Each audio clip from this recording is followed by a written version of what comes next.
സമയം ഇപ്പോൾ 4 മണിയായി. പുലർച്ചെ 4 മണിയാണ് ട്ടോ. സാധാരണ ഞാൻ എണീക്കല് ഈ സമയത്തൊന്നല്ല. പക്ഷെ ഇന്ന് കുറച്ച് നേരത്തെ എഴുന്നേറ്റതാ. അപ്പോൾ എങ്ങോട്ടാണ് പോകുന്നതെന്നല്ലേ, കുറച്ച് പേർക്കെങ്കിലും തമ്പ് കണ്ടിട്ട് കാര്യം മനസ്സിലായിട്ടുണ്ടാവുമെന്ന് വിചാരിക്കുന്നു. നമ്മളിപ്പോൾ പോകാൻ പോകുന്നത് നേരെ കോഴിക്കോട് മാർക്കറ്റിലേക്കാണ് ട്ടോ. പാളയം മാർക്കറ്റിലേക്കാ. കുറച്ച് കാര്യങ്ങളൊക്കെ പറയാനുണ്ട്. ആദ്യം തന്നെ വണ്ടി എടുത്ത് ഇനിയിപ്പം നമ്മുടെ റബ്ബർ തോട്ടത്തിൻ്റെ ഉള്ളിൽ കൂടെ ഒറ്റയ്ക്ക് വേണം പോകാൻ. 4 മണി സമയം 4:30 സമയം പന്നികളും കാര്യങ്ങളൊക്കെ ഉണ്ടാവും വഴിയിൽ. എന്തായാലും വേണ്ടില്ല, നമ്മളതൊക്കെ കവർ ചെയ്ത് താമരശ്ശേരിയിലേക്ക് എത്തിയിരിക്കുകയാണ് ട്ടോ. അപ്പോൾ സാധാരണ നമ്മൾ കടകളിലൊക്കെ പോയി പച്ചക്കറിയൊക്കെ വാങ്ങാറില്ലേ? ഇന്ന് നമ്മൾക്ക് അത് എങ്ങനെയാണ് ആളുകൾ എടുത്ത് കൊണ്ടുവരിക എന്നുള്ള, എന്താ പറയുക, കടകളിൽ പോയിട്ട് എടുത്ത് കൊണ്ടുവരുന്നതിൻ്റെ ഒരു വീഡിയോ ഉണ്ടോ? ഈ ചാക്ക് എന്തിനാ ഈ ചങ്ങായി തിരയുന്നതെന്ന് വെച്ചാൽ അത് വഴിയേ പറയാം. ചാക്ക് നമ്മുടെ മാർക്കറ്റിലേക്ക് സാധനങ്ങൾ എടുക്കാൻ വേണ്ടിയിട്ട് പോകണമെന്നുണ്ടെങ്കിൽ ചാക്കുകൾ കൊടുത്താലേ നമുക്ക് സാധനം കിട്ടുള്ളൂ. അപ്പോൾ നമ്മളെ വണ്ടി ഇതാ ഇവിടെ പാർക്ക് ചെയ്ത്, ഇവിടെ കുറേ ഗോഡൗണിൽ കുറേ വണ്ടികളൊക്കെ ഉണ്ട് കേട്ടോ. അതിൽ ഈ വണ്ടിയിലാണ് നമ്മൾ പോകാൻ പോകുന്നത്. ഇത് സൂപ്പർ ക്യാരിയിലാണ് നമ്മൾ പോകുന്നത് കേട്ടോ. എന്തായാലും വേണ്ടില്ല, ആദ്യം തന്നെ പെട്രോളൊക്കെ അടിച്ച് ഒന്ന് ഫില്ല് ചെയ്തതിന് ശേഷമാണ് നമ്മൾ ഇറങ്ങാനുള്ള പരിപാടി. അടുത്ത നയാര പമ്പ് കയറി പെട്രോളും അടിച്ച് നേരിട്ട് ഇനി കോഴിക്കോടേക്കാണ്. രാത്രി കോഴിക്കോട് എത്തുന്നതിന് മുന്നേ ഇതാ ഇവിടെ CH സെൻറ്ററിൻ്റെ അവിടെ എത്തിയപ്പോൾ തന്നെ ഒരു 5 മണിയായപ്പോൾ തന്നെ തിരക്ക് കേട്ടോ. മെഡിക്കൽ കോളേജിൻ്റെ അവിടെയാണ് നമ്മളിപ്പോൾ കണ്ടുകൊണ്ടിരിക്കുന്നത്. ഏതായാലും നല്ല തണുപ്പുള്ളതിനെ കൊണ്ട് ഞാൻ എല്ലാ ഗ്ലാസ്സിൽ കയറ്റിയിട്ടിട്ട് മൊബൈലൊക്കെ ഫ്രണ്ടിലൂടെ ഫിറ്റ് ചെയ്തിട്ടാണ് വണ്ടി ഓടിക്കുന്നത്. നല്ല രസമുണ്ട് കാണാൻ അല്ലേ? നൈറ്റ് വിഷ്വൽ, അധികം തിരക്കൊന്നുമില്ല, ആളുകളും കുറവാണ്. അങ്ങനത്തെ ഒരു സാഹചര്യമാണ് കോഴിക്കോട് അങ്ങാടിക്കുള്ളത്. നമ്മുടെ പാളയം മാർക്കറ്റിന് തന്നെ ഒരുപാട് കഥകൾ പറയാനുണ്ട് കേട്ടോ. അതിലേക്കൊന്നും ഞാൻ കടന്നു പോകുന്നില്ല. എങ്കിൽ പോലും കുറച്ച് കാര്യങ്ങൾ മാത്രം പറയാൻ ഞാൻ ആഗ്രഹിക്കും. ഇപ്പോൾ നമ്മൾ ഗോകുലം മാളിൻ്റെ ഇടത്തെ സൈഡ് കാണുന്ന ഗോകുലം മാളാണ്. അതുപോലെ തന്നെ നമ്മളെ ബേബി മെമ്മോറിയൽ ഹോസ്പിറ്റലിലാണ് നമ്മുടെ വലത്തെ സൈഡ് കണ്ടത് കേട്ടോ. എന്തായാലും ഇതാ ബസ് സ്റ്റാൻഡിലേക്ക് എത്തിയിട്ടുണ്ട് ഇപ്പോൾ.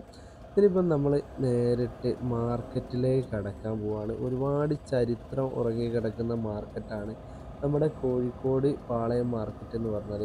മുട്ടായിത്തെരുവും അതുപോലെ തന്നെ റെയിൽവേ സ്റ്റേഷനും പഴയ സ്റ്റാൻഡും KSRTCയും പുതിയ സ്റ്റാൻഡും ഒക്കെ നമുക്ക് എടുത്തു മാറ്റാൻ, എന്താ പറയുക, SM സ്ട്രീറ്റ് അടക്കം, അതായത് മുട്ടായിത്തെരുവ് അടക്കം കോഴിക്കോടിൻ്റെ ചരിത്രത്തിൽ നിന്ന് എടുത്തു മാറ്റാൻ കഴിയില്ല. അതുപോലെ തന്നെയാണ് നമ്മുടെ പാളയം ബസ് സ്റ്റാൻഡും അതുപോലെ തന്നെ മാർക്കറ്റ് എന്ന് പറയുന്നത് കേട്ടോ. പാളയം മാർക്കറ്റ് ഇല്ലാണ്ട് കോഴിക്കോട്ടുകാർക്ക് ചിന്തിക്കാൻ പോലും പറ്റില്ല.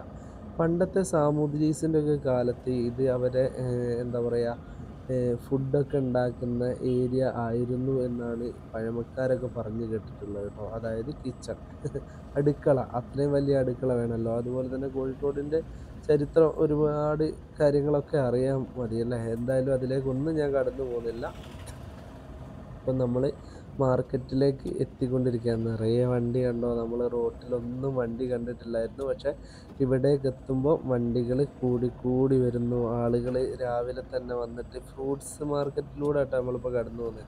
അപ്പോൾ ഫ്രൂട്ട്സും കാര്യങ്ങളൊക്കെ ലോഡ് ചെയ്തുകൊണ്ടിരിക്കുകയാണ്. കുറേ ആളുകൾ വണ്ടിയൊക്കെ ഉന്തി പോകുന്നുണ്ട്. ഏതായാലും രാവിലത്തെ ഒരു മോർണിംഗ് വൈബ്, നമ്മളിൽ പല ആളുകളും കിടന്ന് ഊർക്കം വലിച്ചുറങ്ങുന്ന സമയത്ത് ഉണർന്നിരുന്ന് പണിയെടുക്കുന്ന കുറേ ആളുകളെയാണ് ട്ടോ നമ്മളിപ്പോൾ കണ്ടുകൊണ്ടിരിക്കുന്നത്. ഏതായാലും ഒരു കാറുകാരൻ കയറി വരുന്നുണ്ട്. പുള്ളി ഒരു രക്ഷയില്ല, സൈഡ് തന്നേ മതിയാവുള്ളൂ ചേട്ടാ, ഇതിലെങ്ങനെ ഞാൻ എങ്ങോട്ട് അടുപ്പിക്കാനാ. ഏതായാലും നമ്മൾ മുന്നോട്ട് തന്നെ പോയിക്കൊണ്ടിരിക്കുക, ഒരു രക്ഷയില്ല. നല്ല തണുപ്പുണ്ട്, നല്ല തിരക്കുണ്ട് മാർക്കറ്റിൽ. ഇവിടെ ഉം, ഇതിനെക്കാട്ടും തിരക്കുണ്ടാകുന്നതാണ്. ഈ ഒരു തിരക്ക് ഒരു തിരക്കായിരിക്കും തോന്നുന്നില്ല. സാധാരണ നമ്മൾ വണ്ടി പാർക്ക് ചെയ്യാൻ പോലും സ്ഥലം കിട്ടാറില്ല. അത്രയും തിരക്കാണ് ഉണ്ടാവാറുള്ളത്. ഏതായാലും നമ്മൾ എങ്ങനെയൊക്കെ അതിൻ്റെ ഉള്ളിൽ കൂടെ നുഴഞ്ഞ് നുഴഞ്ഞ് കയറി ഇനിയിപ്പോൾ നോക്കട്ടെ ഇവിടുത്തെ അവസ്ഥ എന്താണെന്നുള്ളത്. ഇവിടെയൊക്കെ വണ്ടികളുണ്ടാകുന്ന ഇന്ന് ഏതായാലും കുറച്ച് തിരക്കുണ്ട്. പിന്നെ എല്ലാവരും നല്ല രീതിയിൽ സഹകരിക്കും കേട്ടോ, വണ്ടി പാർക്ക് ചെയ്യാനും അതിനും ഇതിനൊക്കെ വേണ്ടിയിട്ട്. പിന്നെ നമുക്ക് തോന്നിയ പോലെ റോഡ് സൈഡിലൊന്നും വെച്ച് പോകാൻ പറ്റില്ല. കാരണം എന്താ വെച്ചാൽ പോലീസുകാർ വന്ന് 8ൻ്റെ പണി തരും. പിന്നെ ചാവിയൊക്കെ പല ആളുകളും ഇതിൽ തന്നെയാണ് വെക്കുക. കാരണം എന്താ വെച്ചാൽ വണ്ടി അങ്ങോട്ടും ഇങ്ങോട്ടൊക്കെ എടുത്ത് നീക്കുന്നതിൻ്റെ ഭാഗമായിട്ട് കുറേ ചേട്ടന്മാരൊക്കെ ഉണ്ടാവും. ഈ നീല ഡ്രസ്സ് ഇട്ട ആളുകളൊക്കെ ഇവിടുത്തെ പോർട്ടുമാരാണ് കേട്ടോ. അവരാണ് സാധനങ്ങളൊക്കെ കയറ്റുക. നമ്മൾ ഏതായാലും ഇവിടെ വണ്ടി തൽക്കാലം ഒന്ന് സൈഡാക്കിയിട്ടുണ്ട്. വലിയ വലിയ വണ്ടി കണ്ടോ? അത് ലോഡ് ഇറക്കുന്ന വണ്ടിയാണ് കേട്ടോ. പാളയം മാർക്കറ്റിലേക്ക് ലോഡ് കൊണ്ടുവന്ന് ഇറക്കുന്ന വണ്ടിയാണ് നമ്മളിപ്പോൾ കണ്ടുകൊണ്ടിരിക്കുന്നത്. കുറേ ചേട്ടന്മാരെ കണ്ടോ. ഇനിയിപ്പോൾ ഞാൻ എങ്ങോട്ട് കുറച്ചുകൂടി മുന്നോട്ട് സൈഡാക്കണോ എങ്ങോട്ട് സൈഡാക്കുമെന്ന് അറിയാതെ ഇങ്ങനെ നിൽക്കുകയാണ് കേട്ടോ. എന്തായാലും വേണ്ടില്ല, വണ്ടി ഇവിടെ തന്നെ ഒതുക്കി. ഈ കാണുന്നതാണ് നമ്മൾ സാധാരണ സാധനങ്ങളൊക്കെ എടുക്കുന്ന ഒരു സ്ഥലം. ഇത് വലിയൊരു മാർക്കറ്റല്ലേ, അങ്ങോട്ടും ഇങ്ങോട്ടൊക്കെ പോകണ്ടേ. ഒരുവിധം കാണിക്കാൻ പറ്റുന്ന ഇടത്തിലോളം ഞാൻ കാണിച്ചു തരാം. ഇതാണ് ബോർഡ് എഴുതുക എന്ന് പറയും. അതായത് അന്നന്നത്തെ സാധനങ്ങളെ റേറ്റ് ഒരു 5 മണിക്ക് ശേഷമാണ് റേറ്റ് ആവുക. എന്നതിന് ശേഷമാണ് നമ്മളിതിൽ എഴുതുക കേട്ടോ. അപ്പോൾ ഇത് എഴുതുന്നതാണ് കുമരേശേട്ടൻ എന്ന് പറയും. പുള്ളി ആണ് ഈ കടൻ്റെ സംവിധായകൻ, അല്ലെങ്കിൽ ഇതിൻ്റെ ഓണർ എന്നൊക്കെ പറയുന്നത് എനിക്ക് തോന്നുന്നു. അപ്പോൾ പുള്ളിയാണ് റേറ്റും കാര്യങ്ങളൊക്കെ എഴുതുന്നത്. എന്തായാലും നിറയെ സാധനങ്ങൾ ഉണ്ട്. ഇന്നത്തെയൊക്കെ മുരിങ്ങക്കായൻ്റെ വില എന്ന് പറഞ്ഞാൽ 450 രൂപയാട്ടോ ഒരു കിലോന് വരുന്നത്. ഇവിടെ നല്ല ഫ്രഷ് ആയിട്ടുള്ള ഊട്ടി ബീറ്റ് കാര്യങ്ങളുണ്ട്. അതുപോലെ തന്നെ ഈ സൈഡിൽ നിന്നാണ് നമുക്ക് ചെറുനാരങ്ങ കാര്യങ്ങളൊക്കെ കിട്ടുക. അതിൻ്റെ തൊട്ടടുത്ത് തന്നെ വെളുത്തുള്ളിയും കാര്യങ്ങളൊക്കെ അതുണ്ട്. വെളുത്തുള്ളിക്കൊക്കെ മുടിഞ്ഞ വിലയാണ് മാർക്കറ്റിൽ. എന്തായാലും വേണ്ടില്ല, നമ്മൾ ഓരോരോ സാധനങ്ങളും ഇവിടെ ഓർഡർ ചെയ്തിട്ടാണ് പോവുക. നമ്മളെടുക്കുന്ന കടയിൽ ചിലപ്പോൾ അതൊന്നും ഉണ്ടാവും. വെളുത്തുള്ളിയൊക്കെ ഒരു സ്ഥലത്ത് നിന്ന് എടുക്കുന്നതാണ്. എന്തായാലും കൊലൻ്റെ ഏരിയ ഉണ്ട്, ചെറുനാരങ്ങ ഏരിയ ഉണ്ട്. ഇത് നമ്മൾ കൂർക്കലും കാര്യങ്ങളൊക്കെ ഈ കടയിൽ നിന്നാണ്. ഇവിടെയൊക്കെയുള്ള നല്ല ചെറുപ്പക്കാരായിട്ടുള്ള ചുറുചുറുക്കുള്ള ചെക്കന്മാരാണ്. ഏതായാലും കോഴിക്കോട് അങ്ങാടിയിലെ ചെക്കന്മാരെ കണ്ടില്ലേ. മാങ്ങ അങ്ങനെ ഓരോരോ സ്ഥലത്തും റേറ്റ് കാര്യങ്ങളൊക്കെ ഉണ്ടാവും. വീണ്ടും നമ്മൾ അവിടെ നിന്ന് ഇറങ്ങി ഇനി കുറച്ചുകൂടി മുന്നോട്ട് പോകുക. അവിടെ PPH, PN അങ്ങനെ ഓരോരോ പേരാണ് കടകൾക്കും കാര്യങ്ങൾക്കൊക്കെ ഉണ്ടാവുക കേട്ടോ. ഏതായാലും ബോറടിക്കുന്നുണ്ട്, ക്ഷമിക്കുക കേട്ടോ. ഈ ഒരു മാർക്കറ്റ് ഇതിൻ്റെ തനിമയോടുകൂടെ ഒപ്പിയെടുക്കണം എന്നുള്ളത് കൊണ്ടാണ് നമ്മളിങ്ങനെ കാണുന്നത്. തൊട്ടിപ്പുറത്തേക്ക് വരുമ്പോൾ പഴയ ഒരുപാട് കടകൾ, നമ്മളൊരു 50-60 വർഷം പുറകോട്ട് പോയതുപോലെ നമുക്ക് തോന്നും. അങ്ങനെ സഞ്ചിയൊക്കെ ആയിട്ട് നിൽക്കുന്നതുണ്ട്. ഞാൻ ചാക്കെടുത്തതിൻ്റെ കാര്യം മനസ്സിലായില്ല. ഇങ്ങനെ ചാക്കെടുത്ത് വന്നിട്ട് ഇവിടുന്ന് സാധനങ്ങൾ ഓർഡറാക്കി കൊണ്ടുപോവുകയാണ് സാധാരണ ഉണ്ടാവുക. എല്ലാവരും വില പേശിട്ടോ ഓരോരോ സാധനത്തിൻ്റെ അടുത്തും പോയിട്ട് അതിനെത്രയാണ്, മുളകിന് എത്രയാണ്, മുളക് 2 രൂപ കുറവുണ്ടെന്നുള്ള ഒരു ചാക്കിൻ്റെ മുകളിൽ 10-200 രൂപ നമുക്ക് ലാഭം കിട്ടും. ഇവിടെ നിന്നാണ് നമ്മൾ സ്ഥിരമായിട്ട് മാങ്ങ എടുക്കാറുള്ളത് കേട്ടോ. ഇന്ന് കുറച്ച് മാങ്ങയും കാര്യങ്ങളൊക്കെ കുറവാണ്. നമ്മളെ മുതലാളിമാരൊക്കെ ഇവിടെ ഉണ്ട്. അപ്പോൾ അവനെ ഈ പയ്യനാട്ടോ ഈ സ്ഥിരമായിട്ട്. ഇവൻ്റെ കൂടെ വേറൊരു ചെറിയ ചെക്കനും ഉണ്ട്. എന്താ സൽമാൻ എന്നിട്ടാണ് പേര്. ഏതായാലും അവനെ ഏതായാലും കാണുന്നില്ല. ഇവൻ നല്ല താല്പര്യത്തിൽ 10 കിലോ മാങ്ങ പറഞ്ഞ് അതൊക്കെ എനിക്ക് എടുത്തു തരാം കേട്ടോ. എല്ലാ കടയിലും മാങ്ങ ഉണ്ടാവില്ല, ചിലപ്പോൾ ഇങ്ങനെയുള്ള കടകളിൽ നമ്മൾ കറക്റ്റായിട്ട് എടുക്കുമ്പോൾ സാധനത്തിന് വില കുറവുണ്ടാവും. ഇവിടെ 55 രൂപയാണ് ഇന്ന് മാർക്കറ്റ് റേറ്റ് ഉള്ളത്. പക്ഷേ നമ്മളെ നാട്ടിലെത്തുമ്പോഴേക്കും ഒരു 90 രൂപേൻ്റെ അടുത്ത് വരും. എന്തായാലും നല്ല തിരക്ക്. കോഴിക്കോടിൻ്റെ നാലാ ഭാഗത്തു നിന്നുള്ള ആളുകൾ ഇങ്ങോട്ട് വരുന്നുണ്ട്. നമ്മൾ മഞ്ചേരി പോകാറുണ്ട് കേട്ടോ. ഇവിടെ മാത്രമൊന്നല്ല, പക്ഷേ എല്ലാ സ്ഥലങ്ങളിൽ നിന്ന്. കറിവേപ്പില കണ്ടില്ലേ, കറിവേപ്പിലയൊക്കെ വേറെ സ്ഥലത്താണ്. ഇപ്പം നമ്മൾ പോകുന്നത് മറ്റൊരു ഏരിയ കാണണം, ഇതിൻ്റെ തന്നെ വേറൊരു സ്ഥലത്തേക്ക്. ഇത് നമുക്ക് ചില്ലറായിട്ട് തക്കാളിയൊക്കെ വാങ്ങാൻ പറ്റുന്ന രീതിയിൽ കാര്യങ്ങൾ കൈകാര്യം ചെയ്യാം. ഇതിൻ്റെ കൊലക്കടയാണ് കാണുന്നത്. അതായത് കൊലക്കട മീൻസ് കൊലകളൊക്കെ വിൽക്കുന്ന കട. അതുപോലെ തന്നെ ഇഞ്ചി കാര്യങ്ങളൊക്കെ എല്ലാത്തിനും സെപ്പറേറ്റ് ഷോപ്പുകളുണ്ട്. ബൾക്കായിട്ട് എടുക്കുകയാണെങ്കിൽ അതിനനുസരിച്ചുള്ള ലാഭവും കാര്യങ്ങളൊക്കെ ഉണ്ട്. ഇവിടെയൊക്കെ ഓരോരോ പാർട്ടിക്കാർ ഫ്ലെക്സും കാര്യങ്ങളൊക്കെ ഉണ്ട് കേട്ടോ. ഇവിടുന്നും നമ്മൾ എടുക്കാറുണ്ട്. ഇതാണ് TN എന്ന് പറയുന്ന ഷോപ്പ്. ഇവിടെയൊക്കെ ഈ പറഞ്ഞതുപോലെ ബൾക്കായിട്ട് സാധനം ഇവിടെ നിൽക്കാൻ സമയം ഉണ്ടാവില്ല. പിന്നെ ഇവിടെയുള്ള ആളുകൾ നമ്മളെന്തോ കൈകൂപ്പി നിൽക്കുന്ന, നമ്മുടെ പൈസയും വാങ്ങി അവരുടെ മുന്നിൽ കൈകൂപ്പി നിൽക്കുന്ന പോലെ വേണം നിൽക്കാൻ. ഞാനതുകൊണ്ട് ആ പേടി ഒന്ന് മാറ്റി പിടിച്ചിട്ടുണ്ട് കേട്ടോ. എന്തായാലും വേണ്ടില്ല, നമ്മൾ വീണ്ടും മുന്നോട്ട് പോവുക. മാർക്കറ്റിലെ തിരക്ക് കണ്ടോ ഈ സമയത്ത്. എത്രങ്ങാണ്ട് ചേട്ടന്മാരാണ്. ഞാൻ നേരത്തെ പറഞ്ഞതുപോലെ കോഴിക്കോട് ജില്ലേൻ്റെ പല ഭാഗത്തു നിന്നും വരുന്ന ആളുകളുണ്ട്. എല്ലാവരെയും നമുക്ക് ഇവിടെ കാണാൻ പറ്റും. കൊറോണൻ്റെ സമയത്തൊക്കെ നമ്മൾ മറ്റ് പഞ്ചായത്തുകളൊന്നും പെർമിഷൻ കൊടുക്കാത്ത സമയത്ത് നമ്മൾ വന്നിട്ട് പച്ചക്കറിയൊക്കെ വാങ്ങിച്ച് പോയിട്ടുണ്ടായിരുന്നു. എന്തായാലും വലിയ ഒരു ടൗണ് ടൗണല്ല സോറി വലിയ ഒരു എന്താ പറയുക മാർക്കറ്റിലെ ഇവിടെ കൊലയൊക്കെ ഇറക്കുന്നുണ്ടോ. കൊല ഇറക്കുന്നത് ഇവിടെ ഈ ഒരു സൈഡിലേക്ക് നമ്മൾ വരികയാണെന്നുണ്ടെങ്കിൽ കൂടുതലും ചേന, ചേമ്പ്, മത്തൻ, വെള്ളരി അങ്ങനെയുള്ള സാധനങ്ങളൊക്കെയാണ്, ക്യാബേജ് കാര്യങ്ങളൊക്കെയാണ് ഉള്ളത്.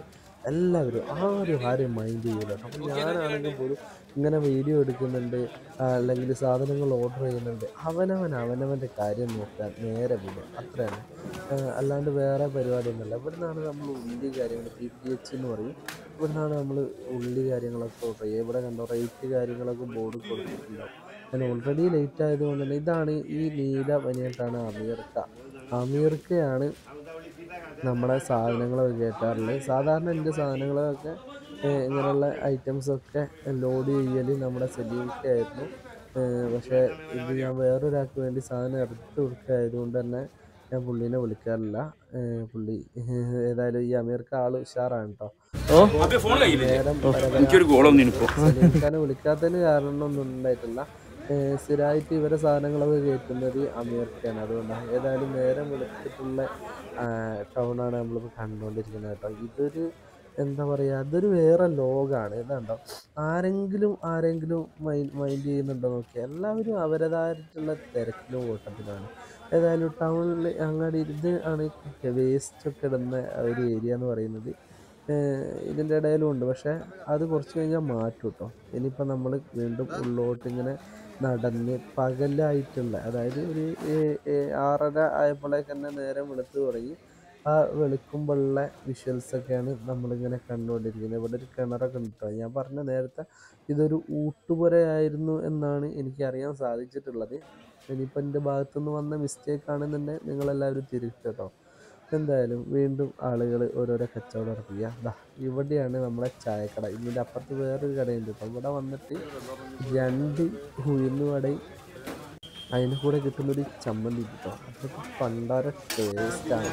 അതിങ്ങനെ രാവിലെ വന്ന് കഴിക്കുമ്പോൾ കിട്ടുന്നൊരു സുഖം അത് പറഞ്ഞാലും അറിയില്ല. ഇതാണ് നമ്മുടെ ബഷീർക്കാണ് സാധനങ്ങളൊക്കെ എടുത്തു തരിക. അപ്പോൾ പുള്ളീനെ കൂട്ടി ഞാനൊരു ചായ കുടിക്കാൻ വേണ്ടി മെല്ലെ ഇങ്ങനെ ഇറങ്ങിയതാണ്. ഇതാണ് നമ്മുടെ പാളയം ബസ് സ്റ്റാൻഡ്. എല്ലാവർക്കും അറിയാൻ മതി. ബസ് സ്റ്റാൻഡിനോട് ചേർന്നിട്ട് തന്നെയാണ് നമ്മുടെ ഈ മാർക്കറ്റും കാര്യങ്ങളൊക്കെ വരുന്നത് കേട്ടോ. ഞാനിങ്ങനെ പടപട സംസാരിച്ചുകൊണ്ട് പോകുന്നതിനെ കൊണ്ടൊന്നും വിചാരിക്കേണ്ട. സംഭവം ഇങ്ങനെയുള്ള കാഴ്ചകളൊക്കെ കാണിക്കുക. ഞാൻ പറഞ്ഞില്ലേ, ഈ സമയത്തൊന്നും ഞാൻ എഴുന്നേൽക്കാറ് പോലുമില്ല. പക്ഷേ ചില സാഹചര്യങ്ങൾ കാരണം ഇങ്ങനെ എഴുന്നേൽക്കുന്നു, നേരത്തെ വരുന്നു എന്നൊക്കെ പറയുന്നു. ജംഷാദിൻ്റെ ഷോപ്പാണ് അതിനുള്ളത്. ഡൽഹിയിലാണ്. അതിൻ്റെ അനിയന്മാരും കമ്പനിക്കാരൊക്കെയാണ് അത് നടത്തുന്നത്. അപ്പോൾ കുറച്ച് ദിവസം കുഞ്ഞാണില്ലാത്തത് കൊണ്ട് എന്നോട് പോകാൻ പറഞ്ഞത്. അവിടെയും നല്ല തിരക്കാണ്. അവിടെ ഒരു കട ഉണ്ട്. അപ്പോൾ അങ്ങനെ ആണ് ഞാൻ ഈ ഒരു കടയിലേക്ക് വരുന്നത്. പണ്ട് നമുക്ക് കൊറോണൻ്റെ സമയത്ത് ഷോപ്പ് ഉണ്ടായിരുന്നു എന്ന് ഞാൻ നേരത്തെ പറഞ്ഞു. ആ സമയത്തും ഇവിടുന്ന് തന്നെയായിരുന്നു സാധനം എടുത്തിട്ടുണ്ടായിരുന്നത്. കുറേയൊക്കെ നമ്മൾ മൈസൂർ പോയി എടുക്കും, ഇല്ല ബാംഗ്ലൂർ പോവും, അതും അല്ലെങ്കിൽ ഗുണ്ടിപ്പേട്ട പോവും.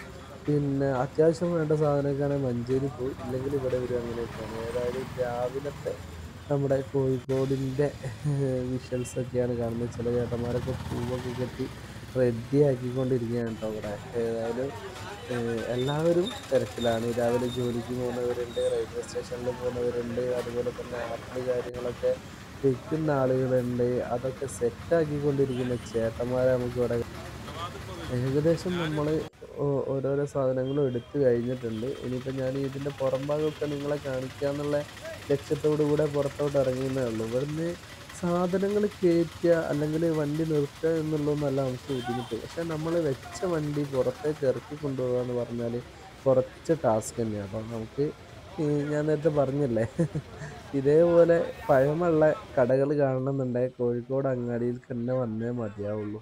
എന്തായാലും അടിപൊളിയായിട്ടുണ്ടെന്ന് ഞാൻ വിചാരിക്കുന്നു. നിങ്ങൾക്ക് ഇഷ്ടപ്പെടുകയാണെന്നുണ്ടെങ്കിൽ ലൈക്ക് ചെയ്യുക, ഷെയർ ചെയ്യുക.